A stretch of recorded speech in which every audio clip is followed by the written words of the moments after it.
Hey, this is Jonathan with Tough Customs Garage YouTube channel, and you're watching J.C. Smith Projects. If you come check out our channel, we're going to be working on this 85 Chevy square body this week, sitting on a 97 12-valve Dodge chassis. It's got a built 12-valve, big turbo, and we're going to try to finish it up. It's been collecting dust for a long time.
Alright, so we need a caliper on each side, pads, and we got to do something with these rotors. I don't know if we're going to machine them or replace them.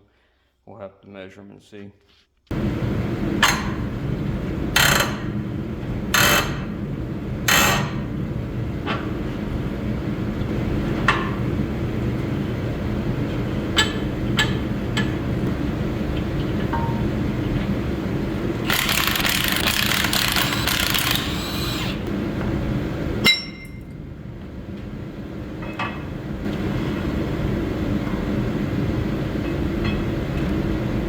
Someone has been in here, of course, and there's chisel marks on the nut on there.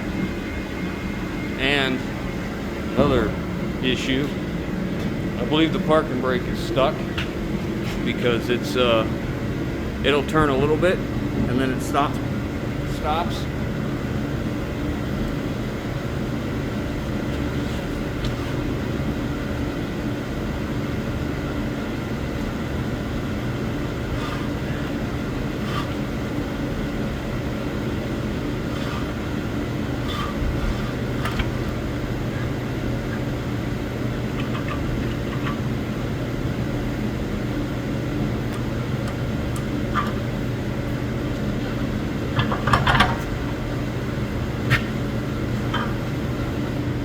See how it's damp around the collar there.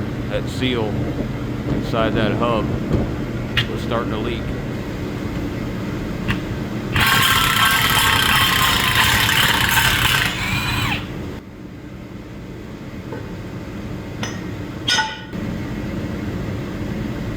This is the importance of actually using the right tools and the right sequence when you put something together. Look how hot that's been.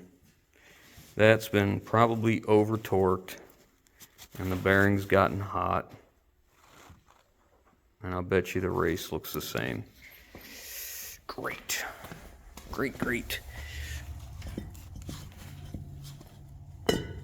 Oh yeah, most definitely. How come every single truck I get into has to be a major ordeal? Whatever. Okay, so we might as well figure races, bearings, seals, rotors, calipers, pads, and I'll probably go ahead and replace the hose because it's that old. But let's go ahead and get this side off next.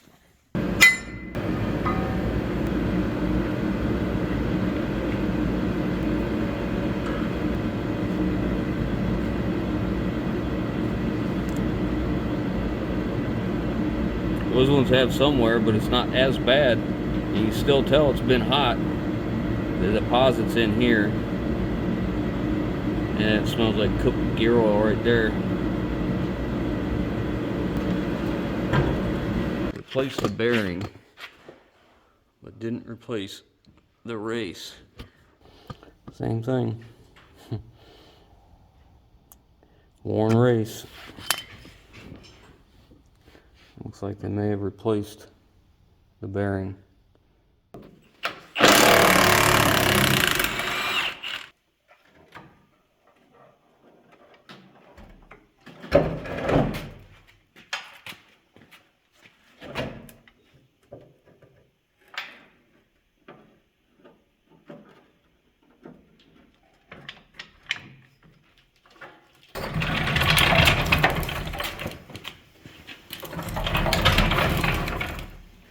This is a horrible design. It's a shame that outside of this shock looks so bad, because it's still a good shock. Look at that. Yeah, it does look pretty rough.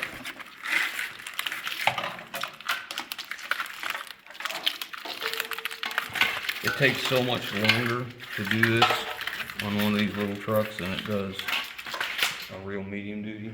And I say real medium duty because I mean, you know, real ones, not these little guys like the Ford and the Chevy and the Dodge.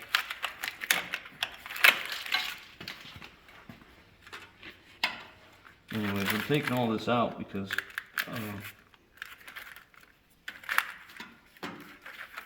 we gotta clean this frame up. Regardless of what I decide to turn this into, this condition of this frame is just not what I want. So rather than waste a bunch of time trying to clean up around it, I'm just gonna take it off and get it out of the way.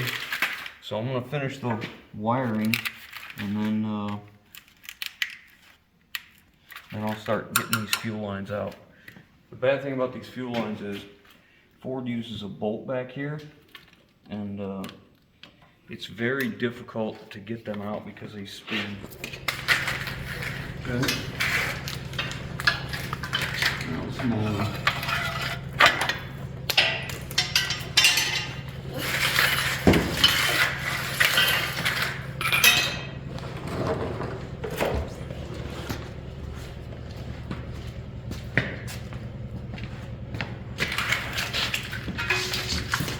Alright, that's got the frame clean. And now we need to get these lines outside and get the floor washed.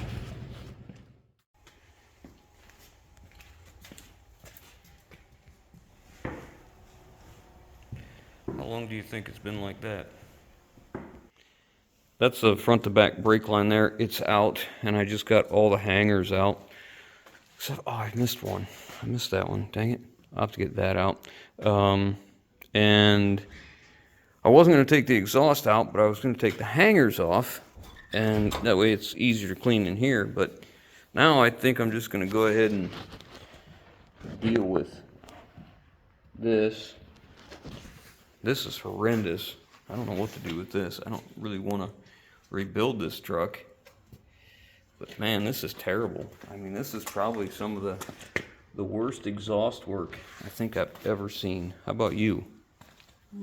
I haven't noticed a lot of exhaust, but this looks pretty bad. The welds are terrible. Yeah, and then up here, I mean, they got 1, 2, 3, 4, 5. I guess measure 5 times, cut 5 times. I don't know. I mean, yeah, I mean, look at this one. Look at the welds on that. Is that what that is? I guess. I think Ray Charles could do a better job than that. All right, let's see if we can get it out. So we got all the exhaust out now. Took a few minutes and started cleaning up the frame a little bit, see what it was going to turn into. I think it's going to clean up okay. I forgot to order this park and brake cable. I got to get that coming because it's locked up. That's why that wheel didn't want to turn real well. I looked at these brake hoses, and all 3 of them look like they may have been replaced, so I'm going to leave them alone. But I need to replace the vent line for the differential. You can see right there, it's rotted off right there. So we need to replace that, and I also need to drain the fluid out of the rear end so I can make sure there's no water in there. I don't know how long it's been open. If there's water in it, we need to drain it, flush it, deal with that. If not, we'll just put fresh fluid in when we reassemble. Waiting on all the parts to come, and I haven't started this thing. I look back in the videos when I got this truck. It was over 6 years ago that I did the last video on this truck, and it's been sitting. So I'm gonna go ahead and get a battery and kind of cobble up a fuel system, because if I was thinking better, I would have got this running before I pulled the fuel tank and the lines out, but whatever. So I'll cobble something together, see if we can get this thing running, get it started. The gas was so bad in that thing anyways, I don't know if it's necessarily a bad thing that we're not using that fuel in that tank. And actually we got the tank out and we're cleaning the tank out now. So anyways, we'll get this thing running. I want to verify the motor's good before I do anything else. But the current plan for this truck is to clean it all up, replace what needs to be replaced, clean the frame up, prime it and paint it, and maybe put a hitch plate on the back. And I've got some takeoff lights we can put back here, and and then we're going to put it up for sale and see if we can get it sold without building it into anything. I certainly appreciate all the comments you guys left in the last video, and when I asked what would you build it into, there's a lot of the same thoughts that I was having. I'd like to make this into a dump truck, but that'd be a 13 or 14 foot long dump bed, and all the guys that I've ever dealt with in dump trucks, they're going to say the same thing. 13, 14 feet is good for sailboat fuel, but not rock and dirt, because the longer you are, the less capacity you have to carry, because the bed is so much heavier. And if I go to move it forward, it needs to have a cross member, and these frames are just nowhere near as easy to manipulate and change as true medium duty trucks because of the rivets. And they rivet the top and the bottom, the cross members, and it gets a little labor intensive. I can still get these. There's suppliers that sell rivets, and I can do the Pakistani truck thing and heat them up and smash them and all that, but if I don't have to, it's better. So that's what we're gonna do. If I tried to put that leaf spring hanger at each one of these hangers, these cross members, it gives me a really weird cab to axle measurement, and I don't think that's going to help anybody. So we're going to offer it up the way it is in this configuration, and then we'll see if we can get it sold. If not, we'll deal with it then. And I got to tell you, I'm leaning towards the ramp truck. I believe I can make this thing a 16 or 17 foot ramp bed, without manipulating the axle placement. And when you're talking about ramp trucks, man, there is a definite divide between ramp truck guys, whether they want a 16 to 17 foot bed or 19 to 20, and boy, are they steadfast on what they think it should be. It seems like the guys that want the shorter ones are the guys that carry the same car all the time and want it short so it's easier to maneuver around places and pull a trailer with, because longer it gets, if you hook a trailer to the back, it's just that much more difficult to maneuver. I get it. The guys that like the 19 to 20 foot bed seem to be the guys that want to use it for more than just hot rods. They want to be able to haul a lot of different things. So that's where we're at. We're gonna go ahead and get it cleaned up, get our brake parts coming. They're all on the way now, and we'll get everything done up. We'll put it up for sale. I do have a hitch plate that I can put on the back. I've got some brand new takeoff lights we can put on the back, just some regular old truck lights, and then we'll put it up for sale. If it doesn't sell quick enough, then we'll revisit the truck and maybe build it into something. I do need to get the engine started. I look back, I've owned this truck for over 6 years, and it hasn't been started. This battery's no good, and I've disabled the fuel system because I removed the fuel tank and all the fuel lines, which in hindsight may have been better to leave it, but I really wanted to flush all that out because that fuel was terrible. It was just awful, and I really didn't want to run it through the injectors. So we're gonna cobble up a fuel system, try and get this thing running to verify the engine's okay, and if it is, we'll move forward. If not, we'll have to make plans to change that, fix it, repair, whatever we got to do. But if this is uneventful, you guys won't see it. If it turns into something, you know, and we'll show you. But otherwise, we're going to keep going and making progress. So I hope you guys enjoyed this. I'm going to get this thing running, and since I'm waiting on parts, I have something else I need to bring in and do some work too, so I may scoot that in ahead of this and then bring it back in after. It should only be a couple days on the other project that I have to do, but for the long-term viewers, you guys, you're very familiar with Red Ford trucks that I own, and I have 7 more of one particular one, and I need to get one in and get it shortened, get a hitch plate on the back, and do all that and get it ready for sale too. I'm trying to thin as many down this summer as possible. I'm trying to hold true to that. And a lot of guys have asked about this truck, and I want to address this. This is a 04, I think. It's an International 8600. It's got an ISM Cummins. I bought it and it had engine troubles, and it's been sitting back here now for almost 4 years collecting dust. So that's going to be getting pulled forward as well. We're going to get the motor in it. We're going to do some repairs to it, and then we're going to get that truck out of here and get it up for sale. So, and then in the middle of all that, we're getting back on Project Hillbilly Deluxe. Oh, don't look over here. We got a little sneak peek of what's coming up here, some stuff I ordered.